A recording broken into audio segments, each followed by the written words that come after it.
Hello and welcome to our reboot review. I'm Paul, And I'm Dave. and this week we're discussing the episode with no name.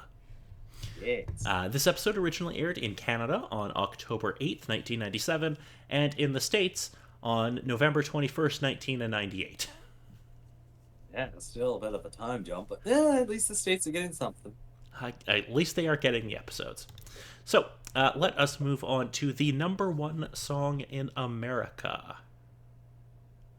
And I wouldn't be surprised if it didn't change too much with Canada from there, if it was still the one from Boys to Men. It is actually a different song. Not surprised, but also a case of nothing else immediately coming to mind. So it is Candle in the Wind 1997 slash Something About the Way You Look Tonight by Elton John. I'm assuming he had two songs that were number one at the same, that were tied. It is Elton John. And even with working with a bit of stuff that I've been working with recently, I should have gotten that, but also a case of I am only trying to learn the songs. Fair enough. Alrighty, let us move on to the number one film in America. Getting around that time. Could supposedly be easy and say that may have been the movie from last week, but also with how much it sounded, there's a chance it could have been overtaken by something. No, it is still Kiss the Girls. It Hmm. will be overtaken next week by, in my opinion, a better film, but that is not this week. Hmm. Let us move on to video games, and unfortunately, we only have one game to talk about. But Again, understandable with how recent the last release was. it's a pretty good one. It's a pretty good one. It is Star Wars Jedi Knight Dark Forces 2. Yes, though mild confusion of which one that exactly is. Oh, Uh, because I uh, got a picture of at least one of them, but it's like that's probably not it, but that's close enough to the gist, probably. it's a first-person shooter, but it also allows you to do a third-person view. I don't know how to explain it, but it's a good Star Wars game. Well, that's kind of the case that this was around the time that they were making good Star Wars games. It really is. There's from 95 to 0506 was a great period for Star Wars games. Jeez. Cuz when was Knights of the Old Republic 2? I think that would have at least been early 2000s, possibly right on the cusp of it, or maybe around 2002. That was 2004. Yeah. So I feel like that was Uh, one of the last great ones, but I could be hmm. wrong. Anyway, Yeah. let us move on to the episode. The episode with no name. Indeed. So, Matrix and Andrea arrive in a system with ports to the net, making Mainframe that much closer. The Guardians, however, are infected by a supervirus named Damon, but Turbo, the leader of the Guardians, though infected, is fighting it. He remains the only hope of defeating. He explains that the only hope of defeating Damon lies in Bob's protocol. Matrix must find Bob not only to return him home, but to help save the net. Okay. So, what did you think of this episode, Dave? Kind of one of those marvelous sort of cases of looking into the story and how everything sort of fits. It's a case of uh, lost sprites trying to get home, uh, going on with things. Finally, sort of get back to decent society, figure out stuff that's kind of going on, and yeah, everything's just kind of starting to go to heck. And there's a supposed new big bad that, oh man, we need to work on saving the world, and it kind of intersects with our objective of trying to figure out where the heck Bob is. It's just, well, that escalated fairly quickly. Yeah, so now we have at least the hint of some kind of a big bad that we're going to have to deal with. Although my guess Yes. is that it won't be dealt with by the end of the season, because, like I said previously, the first movie was called Damon Rising, so I'm assuming we're going to have You know, issues. kind of a marvelous case of we got all these amazing ideas for putting into the things, and it's gonna make so many episodes for the series, and it's like that's not in the budget. Can we stick it in a movie? We could stick it in a movie. Cool. I think the show got canceled in '98, though. I think that's why. And then Yeah. they got to make two movies for some reason. I don't know why, but I guess we can learn about that when we get to it. Um, Yeah. so I enjoyed this episode because there's some fun references in it, and we're finally getting something resembling a plot. For Indeed. more than like an ongoing story, I should say. We've had like Mhm. single episode plots before, but now we're actually getting like, okay, we're actually bringing in a big bad. We're gonna have like an ongoing arc, hopefully for Mhm. the rest of the season. Yeah, yeah, yeah. So there's some fun little things in this episode. So there's a point where Andrea meets this.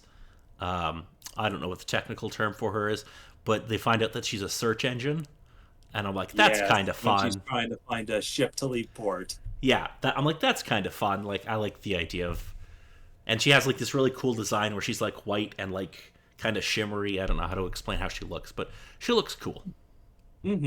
And it's also one of the cases of, oh dear God, they possibly could have named her something, but the case of whether or not it's the obvious thing I know of, or it's like back in the past of what sort of search engines we had at the start of the internet. Oh, she should have been. It should have been Jeeves.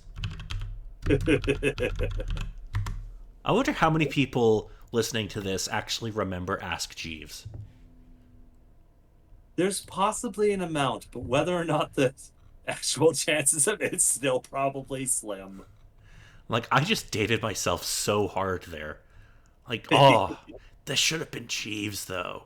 Anyway, um, the setting for everything was also fairly interesting. Not only for where they're situated, the parts of the story, but there's a parkour section where Matrix dashes after a criminal that steals Glitch and dashing around all the particular buildings. Interesting enough for showing the area as well as just bringing up a couple of interesting jokes and just the setting of the entire place. Just builds on this episode and just makes it so interesting.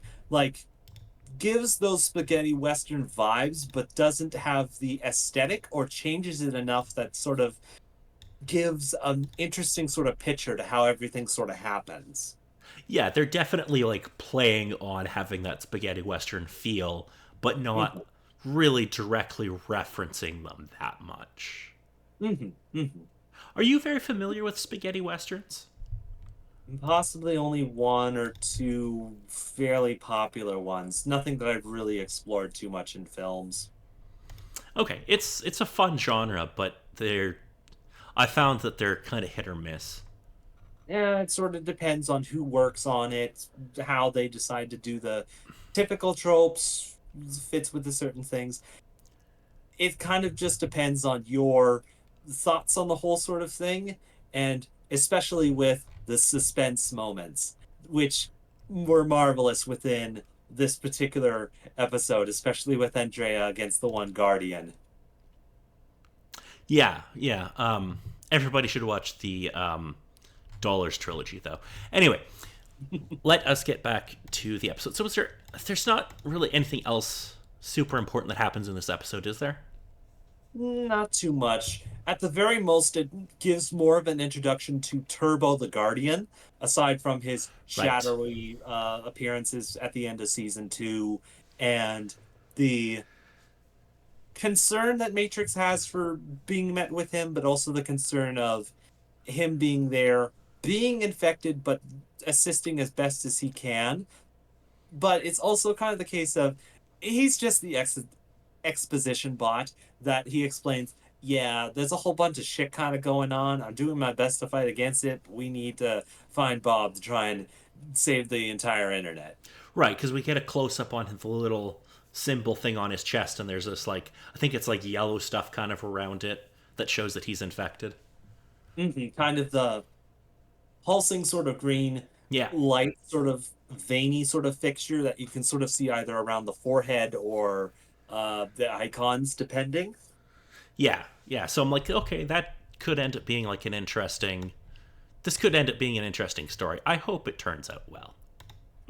It was one of the cases of, with how I remember seeing the episodes, I saw them out of order in certain sort of cases, and either wasn't paying too much attention or following the story enough to understand what that stuff was. So it's kind of the case of, would it be something that Paul would bring up? But then, of course, Turbo comes in. It's like, hey, things are getting infected. It's like, oh, okay, they explain it. Yes, yes, they do. Alrighty, so if there's nothing else about this episode, next week we will be. Uh, Oh, there is oh, okay. one last quick little thing with this episode. We get a couple characters coming back at the very end of it. Who? We got the Crimson Binome from the first season, the Right. pirate mage that's possibly going to be helping out Matrix. Yes. And that brings us to next week's episode, where the episode is called Return of the Crimson Binome. Yeah. So when Matrix and Andrea find that Captain Capacitor. That's fantastic. Crew are being held in the portal system due to a new law enforced by the Guardians. They attempt a prison break in to free them, to use their ship to return to mainframe and find a web surfer named Ray Tracer who agrees to help them. Matrix grows jealous of him when he flirts with Andrea. I love the sound of this episode already. Yeah, it's going to be a thing. And don't forget, there's the marvelous members of the crew that we're also going to be reintroduced to. Yes, and there's a fun little fact about this episode that we will bring up next week. Ooh, neat, neat, neat. So until then, I'm Paul. And I'm Dave.